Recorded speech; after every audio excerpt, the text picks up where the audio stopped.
Bienvenue sur la chaîne Les Corps qui pensent, une chaîne qui est destinée à déployer et à vous présenter des personnes qui sont extrêmement corporelles, kinesthésiques, qui ont déployé des intelligences par rapport à ça, qui ne sont pas forcément des sportifs professionnels, mais qui ont bien souvent développé le sport à un très haut niveau.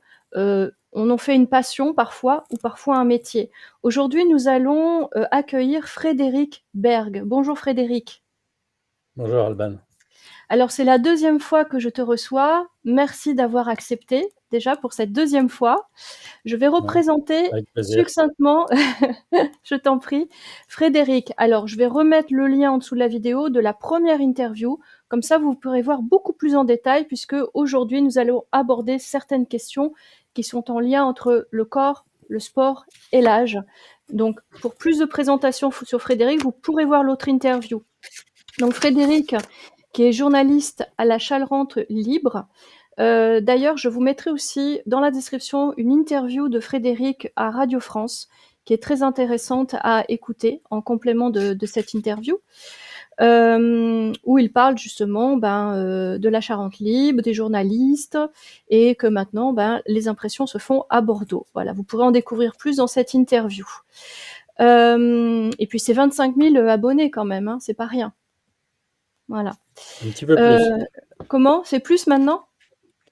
Ah non, abonné, oui, abonné exactement, c'est Abonnés. à peu près ça. Et, oui, Voilà. absolument. Donc Frédéric, tu es toujours en Charente aujourd'hui? Tu es toujours à Angoulême? Je suis toujours en Charente et je vis toujours à Angoulême. Ouais. D'accord. Et tu as quand même vécu aussi au Québec et tu as grandi en Afrique, au Rwanda, et tu as un grand goût du voyage qui t'a beaucoup impacté dans tes choix de vie, mais également de sport, notamment dans les grands trails. Tu pratiques le Absolument. trail, voilà, à haute intensité. Tu es également éditeur, tu travailles avec tes frères, les deux, voilà. Avec Alexis, mon petit frère, on a créé une maison d'édition il y a 5 ans maintenant. Les éditions Mons. Je mettrai les Absolument, les références éditions Mons. Ouais. aussi dans la description. D'accord. Alors, le but, tu peux me dire si c'est juste ou non, c'est au départ une vulgarisation de la course à pied, mais à travers des livres extrêmement experts, mais qui En fait, vulgarisent. ouais. Alors maintenant, on dit plus vulgariser la science, mais en fait, on fait de la médiation scientifique. Il y a 2 orientations dans notre, en fait, en réalité 3. Mais d'abord, on documente des sports outdoor, des sports qui se pratiquent en extérieur, principalement la course à pied en milieu naturel. En français, on a retenu un terme, un anglicisme, le mot trail, qui est devenu aujourd'hui le mot un peu passe-partout pour cette discipline sportive.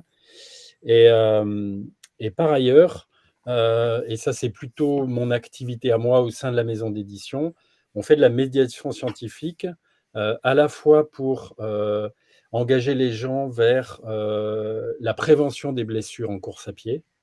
Euh, et également, on essaye de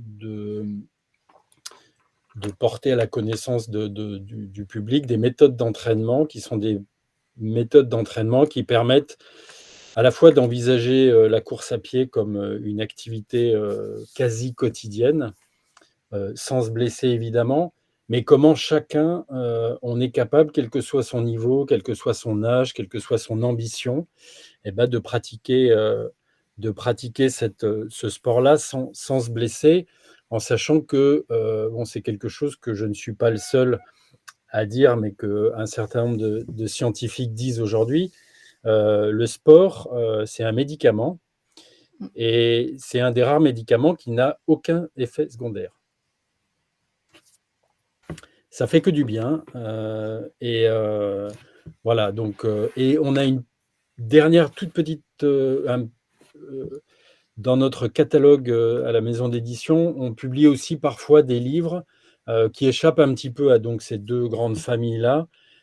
Et comme on se positionne aujourd'hui comme une maison d'édition importante en Charente et en Nouvelle-Aquitaine, eh ben on peut aider parfois l'éclosion de projets qui peuvent être des enquêtes journalistiques ou des livres qui sortent un petit peu de ce qu'on... Ah, désolé.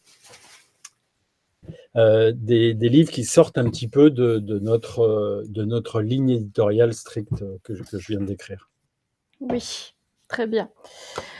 Très intéressant et du coup, je me permets de citer, quelques œuvres qui pourront intéresser.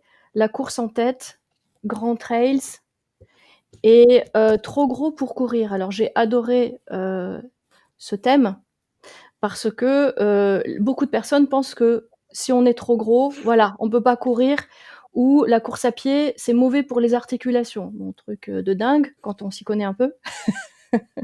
Absolument. Mais Ouais. là, la rencontre avec Vincent Machet, donc l'auteur de ce livre-là, c'est une rencontre importante pour nous parce que donc ça fait, quelques années que moi je travaille avec, des scientifiques sur, bah, notamment contredire un petit peu, toutes les fausses idées qui circulent autour de la course à pied, et Vincent, c'est quelqu'un qui a un discours d'une franchise, étonnante, qui à la fois explique, son amour de la course à pied, mais aussi, qui explique, un parcours de vie, qui est pas forcément très simple, mais aussi une façon de s'assumer qui est assez incroyable et voilà, son récit est, à la fois extrêmement, intimiste, mais aussi en fait s'adresse à un petit peu tout le monde parce que bon, lui, il choisit cet angle-là parce que voilà, il pèse 150 kilos et la course à pied fait partie de sa routine quasi quotidienne. Mais en fait, ça s'adresse à tous les gens qui ont un petit peu des peurs ou en fait des freins à l'activité sportive ou à autre chose. Et son livre est assez incroyable. Nous, on reçoit des propositions de livres régulièrement. Bon, parfois, parce qu'aussi on est une petite maison d'édition artisanale, on est obligé de décliner parce qu'on ne peut pas non plus. Mais on peut pas, en tout cas après avoir lu le premier manuscrit qu'il nous a envoyé, on s'est dit qu'on devait absolument aller au bout de ce projet-là. Et vraiment, c'est un livre incroyable. C'est notre premier livre sans photo quasiment. C'est vraiment un texte qu'il a pu travailler aussi avec un journaliste qui s'appelle Rémi Frère. Et vraiment, ils ont trouvé tous les deux la- le, c'est aussi un texte littéraire. Enfin, c'est vraiment un texte très fort. Et on le sait parce qu'on commence à avoir pas mal de retours qui parlent vraiment à beaucoup de gens. Et voilà, il y a un intérêt médiatique fort autour de ce livre-là. Bon, le livre est un peu accrocheur, mais c'est un titre qu'il a décidé lui aussi parce que c'est aussi une façon de provoquer ou en tout cas d'attirer l'attention. Mais c'est vraiment un texte extrêmement intéressant et qui parle de résilience, qui parle de Mmh. plein de choses. Et franchement, c'est un très très beau texte. Effectivement, sport et résilience, c'est un très bon cocktail, même si, ça ne remplace pas, dans des cas de grands traumas, une psychothérapie, mais par contre, ça impacte énormément et ça ajoute, à la capacité de réadaptation après plein de choses, hein, qui sont très dures, que ce soit sur le plan du psy ou du corps et il y a aussi un autre livre, alors tu vois, lapsus, j'ai marqué «La clinique du bonheur». C'est la clinique du coureur. La clinique du Je ne sais coureur, ouais. plus, redis-moi, c'est ton best-seller, aux éditions Mons. Absolument, bah, c'est un peu notre, oui, à la fois le livre qui se vend le plus. Et d'ailleurs, pour nous, c'est une aventure incroyable. Alors, c'est un livre que j'ai coécrit avec Blaise Dubois, qui est un Canadien d'origine suisse, qui lui est physiothérapeute, kinésithérapeute, on dit ici, de ce côté-là de l'Atlantique. Mais c'est quelqu'un qui a une curiosité scientifique absolument incroyable, qui a été aussi le kiné de l'équipe enfin, de l'équipe d'athlétisme du Canada il y a de nombreuses années et qui s'interrogeait sur le fait que bah, quand on soignait des sportifs, souvent ils se reblessaient, qu'on avait du mal à comprendre. Donc on engageait des périodes de réathlétisation, on les soignait pour une blessure, ils se blessaient ailleurs. Et en fait, c'est une vraie curiosité scientifique de se dire, mais bon sang, peut-être que en fait, c'est pas tant le soin et la manière de, mais est-ce qu'on est capable d'aider les sportifs à ne plus se blesser? Et en cherchant dans cette direction, il s'est rendu compte que, alors 2 choses fondamentales. La première, c'est que la course à pied est certainement, l'activité sportive pour lequel l'être humain est le plus adapté. On pourrait, détailler, mais aujourd'hui, il y a un consensus scientifique définitif là-dessus. L'être humain n'a pas de force explosive, hein, et d'ailleurs, il court pas très vite, hein. Il se fait battre sur un 100 mètres Mmh. par un chat sédentaire, un écureuil, un hippopotame, une girafe, Mmh. et on pourrait allonger la liste.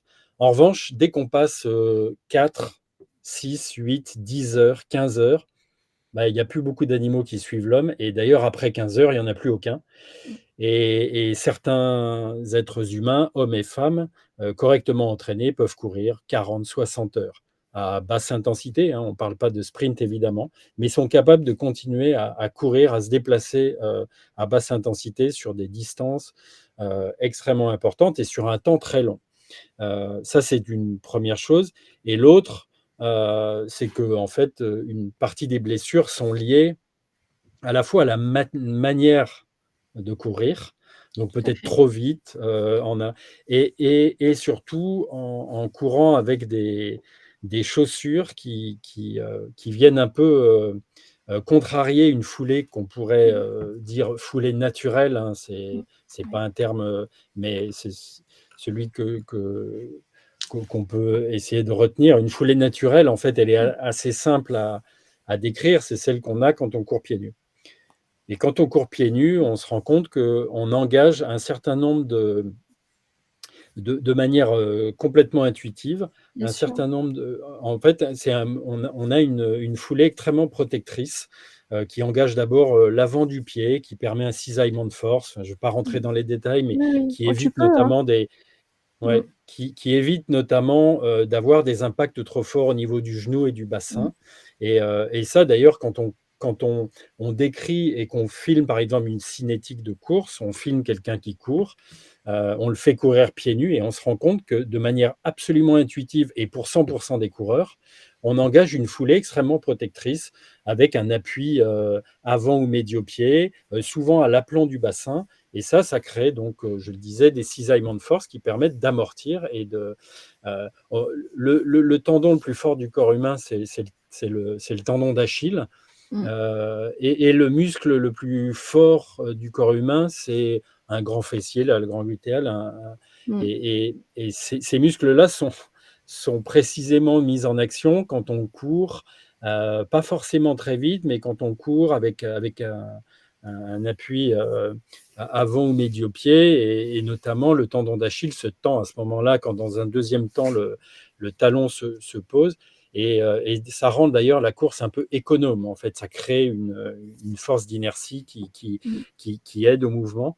Voilà, alors après je pourrais Oui, rentrer dans oui. les détails Après de c'est très la technique, rési mais on pourra y revenir Frédéric, parce que c'est très intéressant. absolument. Et avant de passer aux questions, dont on avait un petit peu parlé avant, hem, quelqu'un qui n'a jamais couru, qui est du genre, plan-plan derrière un bureau, qui a les pliés, qui ont tendance à s'affaisser, qui se fait mal, dès qu'il fait un petit peu de sport, est-ce que tu lui conseillerais de se faire, aider par, quand même un professionnel ou pas? Pour apprendre à courir? Alors oui, oui, c'est Mmh. évidemment une option. D'abord, ça permet Mmh. de rassurer, d'être accompagné, de passer des moments qui peuvent être un peu, mais on le décrit dans la clinique du coureur, puisque, aussi on s'adresse à ces gens-là. L'activité physique n'a que des avantages, et tu évoquais tout à l'heure la dimension psychologique, elle est absolument Mmh. fondamentale, Mmh. hein, et je suis pas le seul à dire, je me soigne aussi en courant, hein, et je soigne pas que mon corps.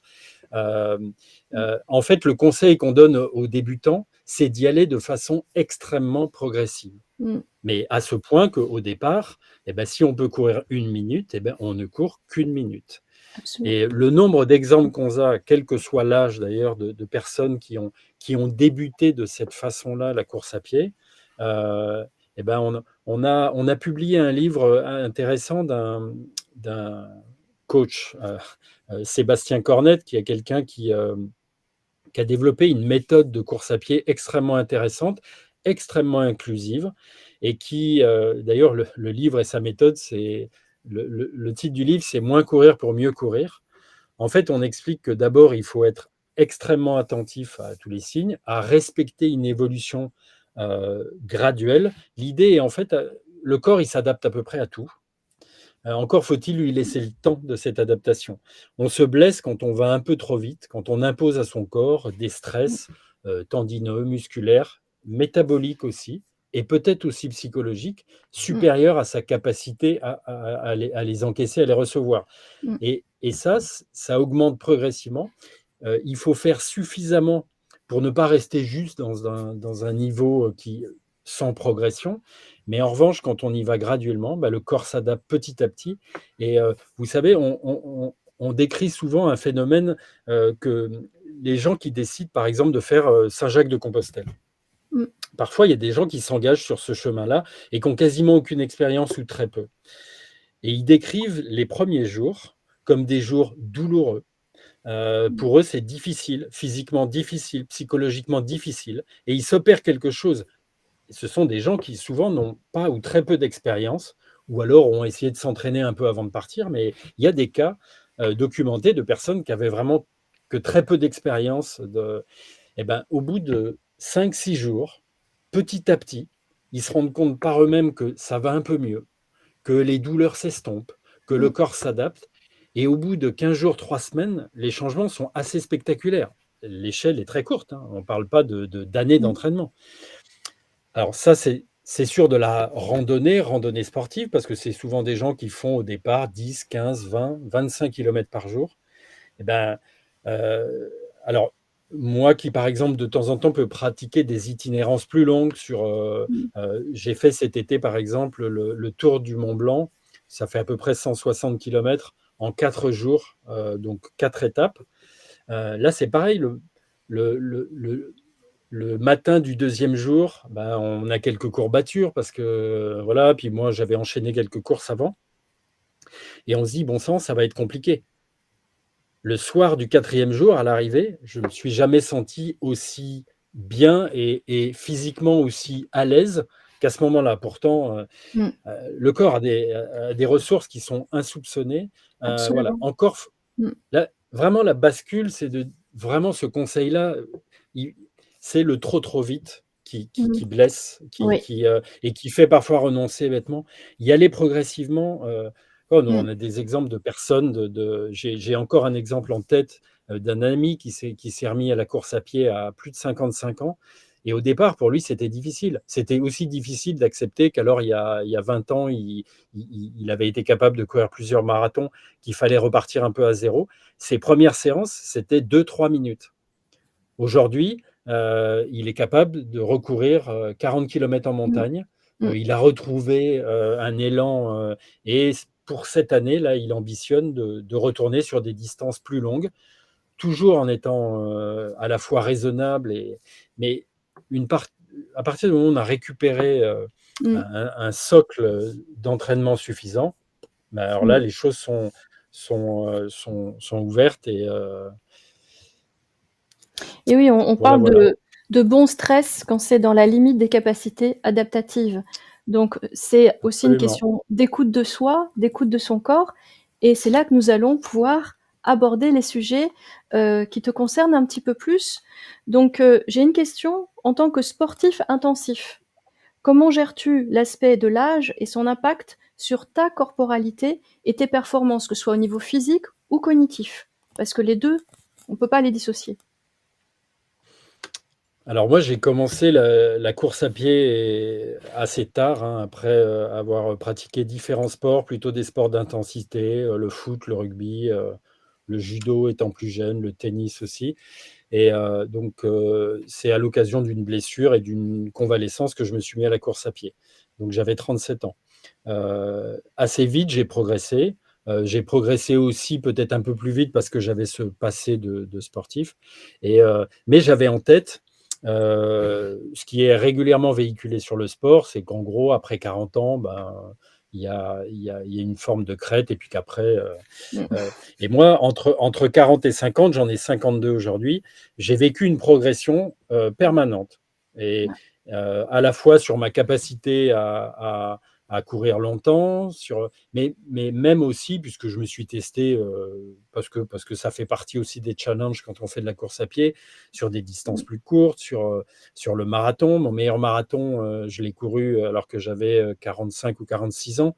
Voilà, alors c'est pas exactement l'épreuve que j'aime le plus, mais et puis, la question de l'âge, elle se pose aussi dans la relation que j'ai avec, mon suivi médical.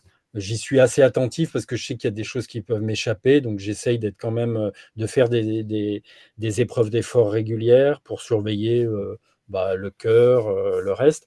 Mais en tout cas, si je reprends ma très modeste carrière sportive de ces dernières années, ma plus grosse saison, ma saison à la fois la plus remplie et celle, au cours de laquelle j'ai eu des performances les plus constantes, c'est cette année. C'est celle qui vient de s'achever. En sachant que je commençais très mal puisque au mois d'octobre, 2022, je m'étais, fait une fracture, de la malléole, de la cheville avec une rupture de 2 ligaments, à l'occasion d'une course et que, bah, j'ai eu une convalescence qui a été raccourci par, et ben, en fait, le fait que très, très vite, je me suis remis, à avoir une activité. La clinique du coureur, m'a pas mal aidé parce que très, très vite, ils m'ont dit: «Écoute, voilà, il y a la nécessité, de reprendre une activité au plus vite». Ça, c'est quelque chose Ouais. aussi qui est assez récent Mmh. dans la manière dont on envisage aujourd'hui les convalescences. C'est que pendant longtemps, on imposait un repos complet. Ouais. Ouais. Aujourd'hui, bah, la plupart des kinés d'ailleurs le savent et c'est maintenant Ouais. enseigné en école de kiné, mais plus vite on réengage une activité, mieux on se porte.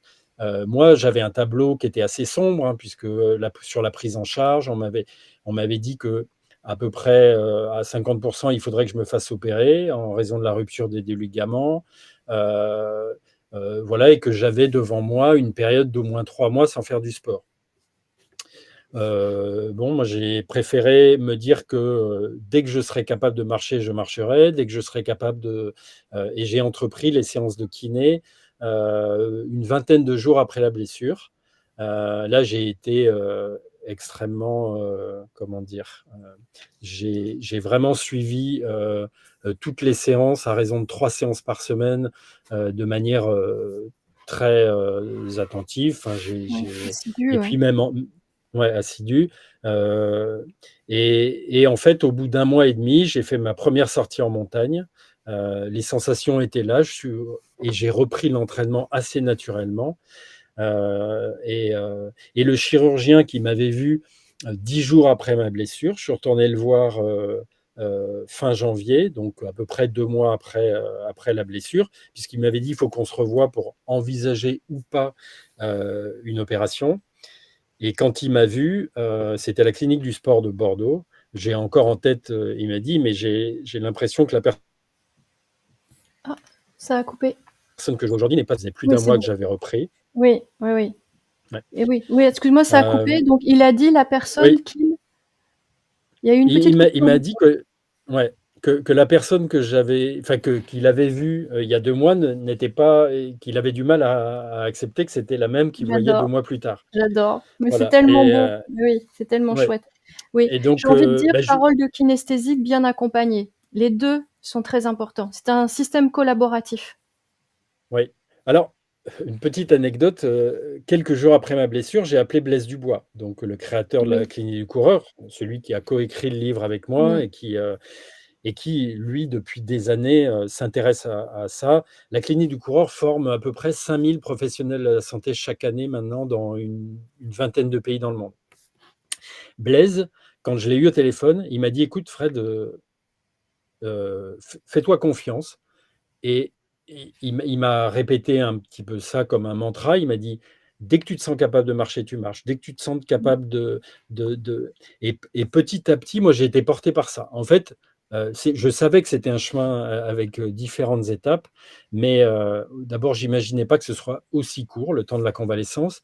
Mais voilà, j'ai effectivement suivi ça et à chaque fois que je me sentais capable de faire quelque chose, je le faisais. Et et j'ai repris, j'ai d'ailleurs fait une course au mois de janvier, donc à peine 2 mois après, qui s'est bien passé, et j'ai fait mon premier 70 kilomètres au début du mois d'avril. Donc voilà. Alors que le début du mois d'avril, c'était la date qu'on s'était fixée pour la possible opération. Mmh. Heu et et j'ai enchaîné cette année, alors une vingtaine de courses sur des distances différentes, mais j'ai enchaîné des courses, assez longues, jusqu'à la Diagonale des Fous au mois d'octobre, et Mmh. heu et bon, je n'ai plus jamais eu mal à cette cheville. Oui, oui, oui. Voilà, j'ai eu des Mmh. petits bobos parce qu'évidemment, quand on s'entraîne, principalement sur des sentiers, parfois avec de la boue, de la neige et tout, on peut, Mmh. mais voilà, j'ai enchaîné, une année, une saison, assez, donc pour répondre à ta question, cette histoire de l'âge, moi, j'en ai parfaitement conscience. J'essaye d'être très attentif à tous les signaux que, il y a un signal qui pour moi est une première alerte, c'est la sensation de fatigue. Heu, J'essaye au maximum d'avoir un sommeil réparateur. On sait aujourd'hui que c'est un pilier essentiel Mmh. et là, il y a des études, un certain nombre d'études récentes qui toutes montrent que c'est fondamental. C'est fondamental, pour pouvoir progresser, pour réparer son corps de petites, et pour un autre aspect qui est essentiel dans notre pratique, c'est la vigilance. Pour Mmh. nous, elle est essentielle. Et ça, le sommeil est, irremplaçable, et Mmh. donc c'est quelque chose sur lequel je suis beaucoup plus attentif qu'il y a 5, 6 ans encore. Mais aujourd'hui, je sais que c'est essentiel, donc et quand je ressens une forme de fatigue, elle est parfois un peu psychologique, ou et bah, je sais que c'est souvent un signe. Là, j'ai donc, couru la Diagonale des Fous au mois d'octobre. Heu, Ça s'est globalement très bien passé, même si, les impondérables, il y avait une très, très forte chaleur, au départ, et en fait, j'ai fait une première moitié de course, où j'étais pas très à l'aise, où il a fallu que je me repose à plusieurs moments. J'étais un peu déshydraté, et puis j'ai récupéré progressivement, et d'ailleurs je fais le dernier tiers de la course, et le tiers, pour moi, le plus rapide. J'ai vraiment très, très bien terminé cette course-là. Voilà, mais c'est, 48 heures de course. Bon, évidemment, on court pas tout le temps. C'est 168 kilomètres, 10 000 mètres de dénivelé. Heu, Mmh. Évidemment, il y a beaucoup de fatigue invisible. C'est difficile de Alors dans les jours qui ont suivi, je me suis plutôt senti bien. J'ai peu couru, mais et puis je m'étais mis comme objectif de, pourquoi pas, aller courir la Saint-Élion, qui est une course Oui. de 80 kilomètres au mois de décembre. Mmh mh. Dans les jours qui ont précédé, j'étais, bon, je me suis dit: «On verra comment ça se passe, mais en fonction de mes sensations, je verrai comment je m'adapte». Bon, il faisait très froid, ça, c'est pas tellement gênant, mais et dès le début de la course, j'ai senti que mes sensations étaient mitigées. Donc je courais avec un ami, en gros, j'ai fait quasiment la moitié de la distance, mais assez vite, j'avais pris la décision que j'arrêterais à cet endroit-là, parce que c'était aussi un endroit qui permettait un retour, facile, jusqu'à jusqu'à la destination finale. Ça, là, vraiment une question de logistique, mais et dans ces cas-là, c'est la seule course que je n'ai pas terminée cette année. Je Mmh. n'ai strictement aucun regret. J'ai simplement, à un moment donné, pris la bonne décision, qui était d'arrêter, parce que je sentais de la fatigue, et je sentais ce que je disais tout à l'heure, qui est pour moi un indice, en course fondamental, c'est la vigilance. On peut Mmh. être très fatigué mais rester vigilant. Quand il y a une perte de vigilance, qui devient inquiétante, c'est que, voilà, il y a des signaux qu'il faut savoir entendre. Quand c'est des courses très, très longues, on peut toujours te dire qu'il y a des cycles. Sur des courses plus courtes, ça sert à rien parce que, alors, en plus, la Saint-Élion, cette année, il y avait du verglas absolument partout. Mmh. Je suis tombé 4, 5 fois, enfin tout le monde est tombé, donc je me suis dit, bon, enfin, ce serait complètement stupide de se blesser, heu surtout à un moment où je sens que mon corps, Mmh. était avait plus très envie de continuer. Donc j'ai arrêté. Là, j'ai une coupure comme je fais chaque année. Bon, d'autant plus imposée qu'il y a quelques jours, j'ai fait une chute en descendant un escalier et que je me suis cassé 2 côtes. Ouais, Donc voilà, ouais, là, c'est repos. je oui, Ouais, c'est c'est repos. repos parce que là, clairement, je peux Mmh. marcher, je peux conduire, je peux Mmh. mais d'abord les nuits sont pas très bonnes parce que c'est difficile de Mmh. trouver une position pour dormir Mmh. et clairement, je suis incapable de courir, hein. Je Ouais. même Ouais. trottiner un petit peu, ça Ouais. fait trop mal pour l'instant. J'ai déjà eu des soucis de fracture de côte, voilà, il faut être un peu patient, Mmh. et puis ça finit par passer. Mmh. Oui, oui, bien sûr, là, c'est la voie de la sagesse, la respiration, c'est la base et si elle est, contrariée, ben, effectivement, ça impacte tout, hein. Donc bah, je te souhaite de récupérer très, très vite, mais je sais que tu as cette, capacité à récupérer vite au vu de tes longues expériences, avec diverses chutes et récupérations derrière.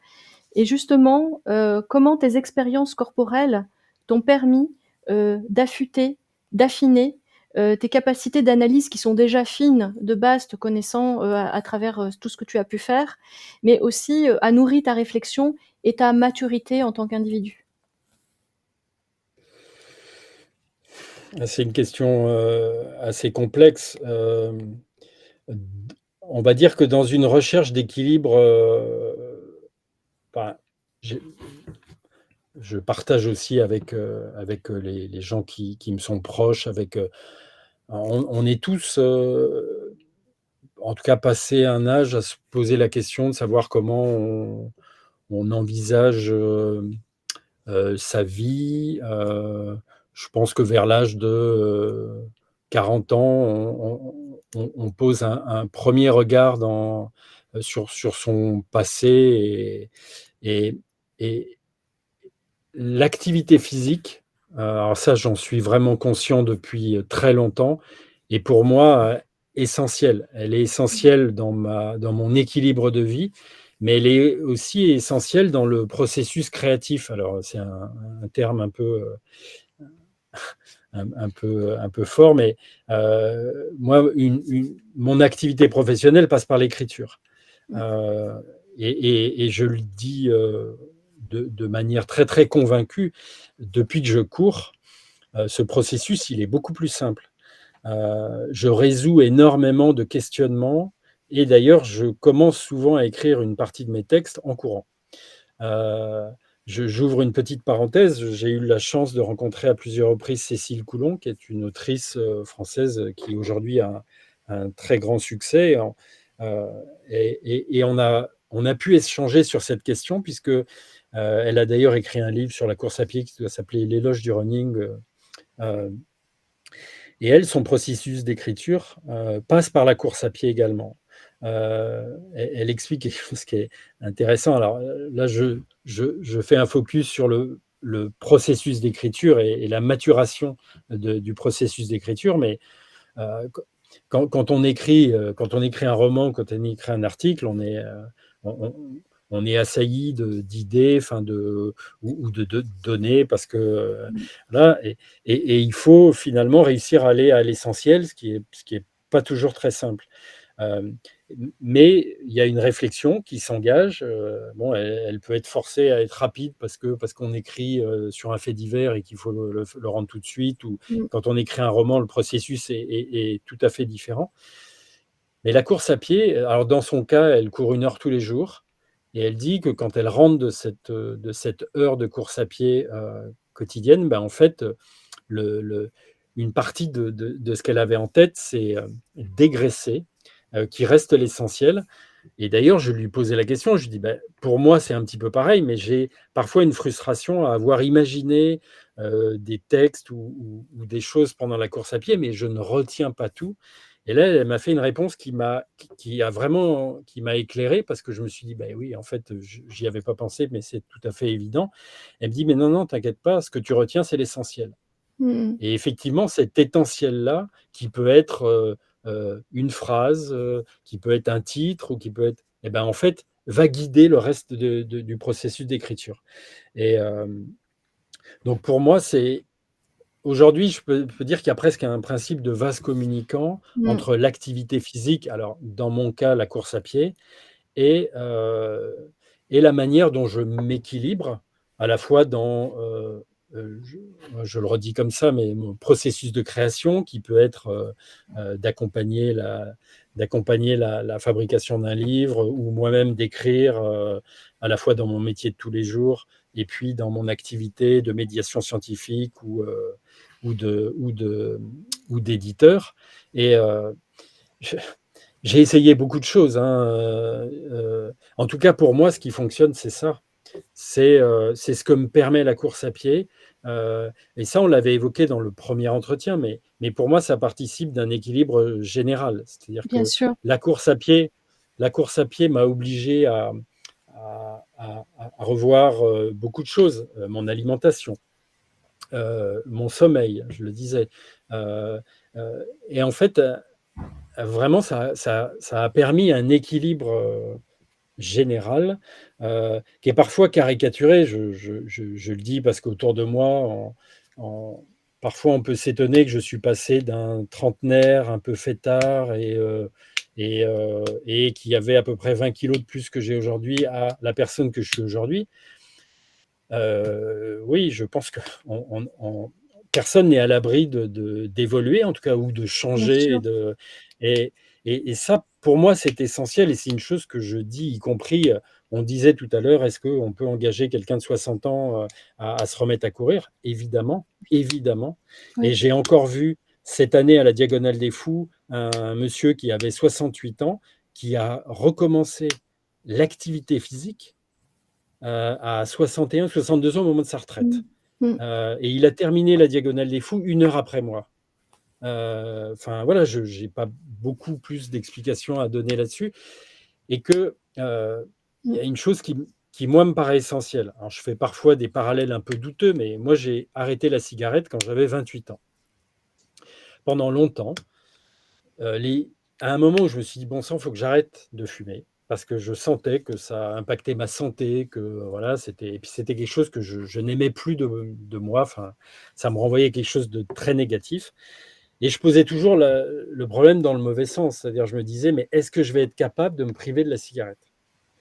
Et puis un jour, c'est des discussions, c'est quelques lectures, je me suis dit: «Mais non, en fait, c'est pas ça. C'est que, au contraire, chaque journée gagnée là-dessus doit être, quelque chose de positif. C'est exactement l'inverse. Je dois pas être dans la peur de me dire: «Est-ce que je vais y arriver?» mais plutôt de me dire: «Bon sang, qu'est-ce que je suis content d'y être arrivé?»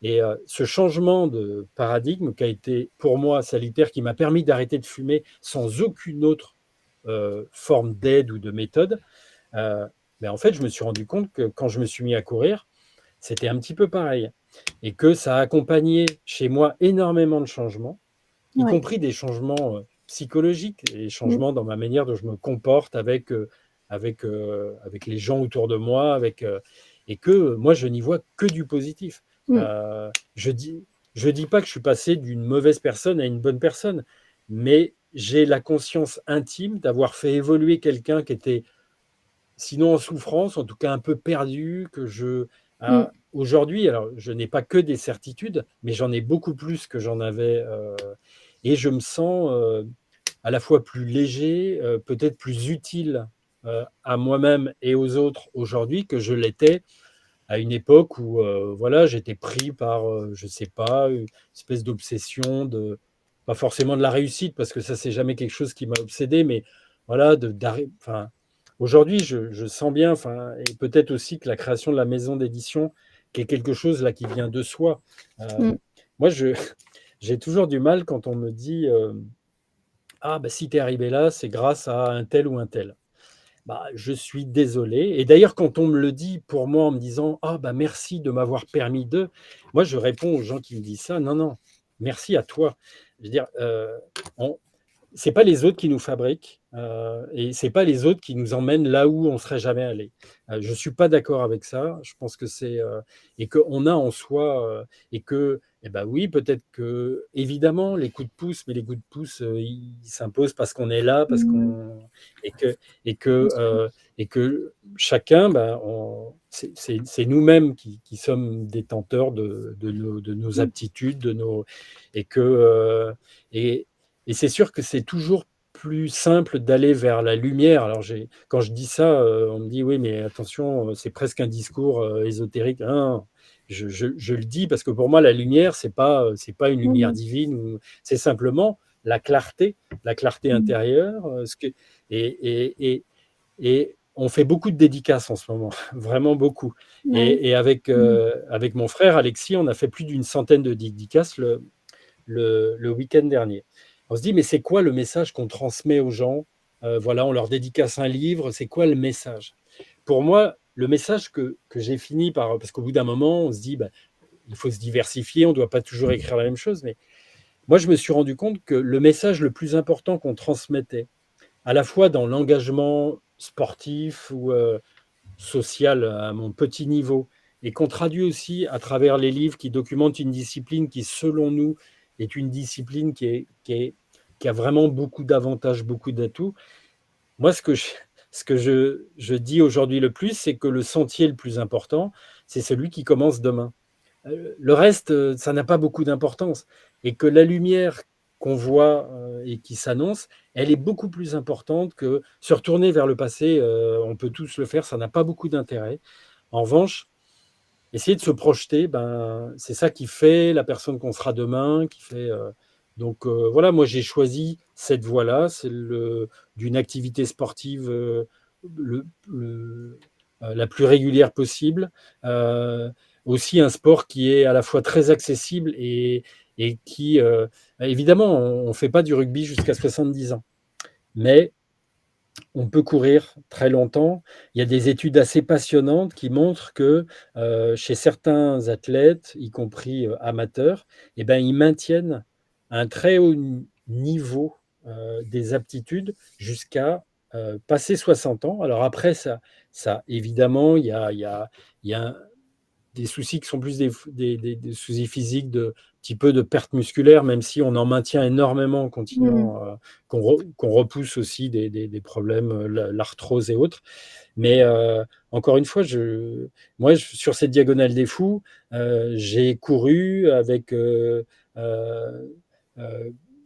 des femmes et des hommes de plus de 60 ans, heu, qui sont, parfaitement épanouis, qui sont capables Mmh. d'avoir des performances, tout à fait étonnants et qui sont des gens parfaitement équilibrés.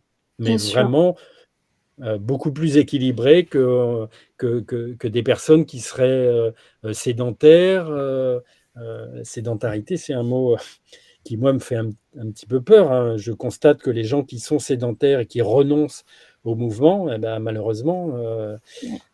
ils sont pas souvent, et Mmh. qu'en revanche, quand on voit la lumière, encore une fois, dans les yeux je prends ces exemples-là parce que là, pendant la diagonale, donc sur la 1re moitié, j'étais un petit peu en dedans et tout ça et il y a des moments qu'on partage avec, et j'ai croisé à plusieurs reprises une bretonne, qui a Mmh. 64 ou 65 ans, avec qui on a beaucoup discuté et elle est allée au bout. Alors ça a été plus compliqué pour elle à la fin, mais elle est arrivée au bout de sa course, elle avait la photo de tous ses petits enfants dans son dos et tout ça.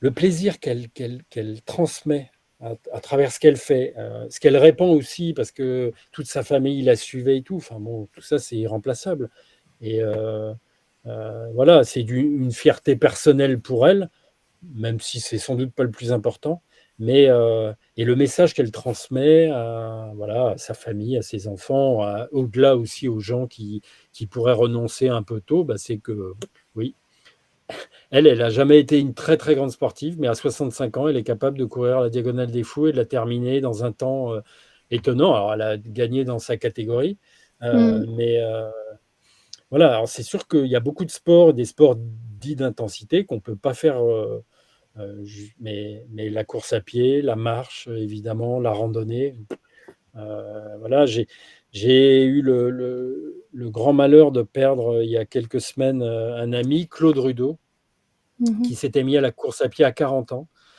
Claude, la Diagonale des Fous, il l'a faite 7 fois. Et j'étais là lors de sa dernière arrivée. Il avait 71 ans. Voilà. Il est malheureusement décédé il y a quelques jours. Il avait 83 ans. Il est décédé à l'arrivée d'une course. Euh, alors Claude avait eu des accidents cardiaques il y a longtemps. Il avait subi un quintuple pontage.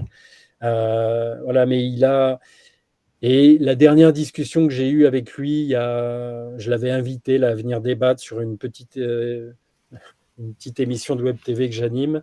Et, euh, et lui, il disait, mais arrêter de courir, c'est inenvisageable. Il disait à la blague, mais c'était une manière de repousser ça, que ben, si on lui demandait comment il avait envie de mourir, ben, c'était en courant. Et c'est ce qui lui est arrivé. Enfin, c'est une histoire un peu folle, hein. Évidemment, ça, on a tous été en Charente, c'était quelqu'un d'extrêmement connu, enfin, qui faisait partie de l'univers de la course à pied depuis des années et des années. Mais voilà, Claude, il avait 83 ans. Il manquait aucune course en Charente, quasiment aucune.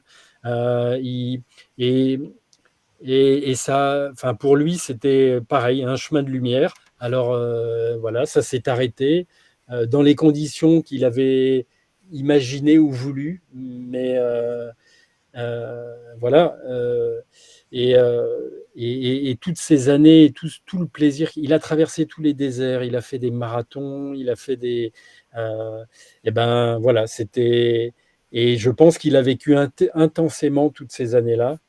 Bon, malheureusement, il est parti et peut-être que s'il n'avait pas couru, il serait parti bien avant et emporté par d'autres. Voilà, mais Mes condoléances Frédéric, je suis désolée d'apprendre ouais. ça, j'étais pas au courant. Pourtant je suis ton actu sur Facebook, mais ça je ne l'avais pas vu. Oui, bah, Hem, d'ailleurs, mmh, oui, j'avais échangé avec lui, y compris pendant la Diagonale des Fous, puisqu'il m'avait envoyé plusieurs messages pendant la course. Voilà. Et Claude, c'était quelqu'un d'important, mais honnêtement, moi, ce que je retiens aussi des discussions qu'on a eues, c'est que lui, la course à pied lui avait permis une forme de seconde jeunesse. Voilà. Après, bien on sûr. peut toujours refaire l'histoire. Si ce matin-là, ce dimanche matin-là, il n'était pas allé courir, bon, Mmh, je pense que peut-être qu'il aurait été emporté autrement, voilà. Mais bien sûr. Et donc on va pas tarder à finir cette interview, on est en train d'arriver au bout. Heu, je vais, dire une chose qui ne sera pas la fin, ce sera toi le mot de la fin, bien entendu.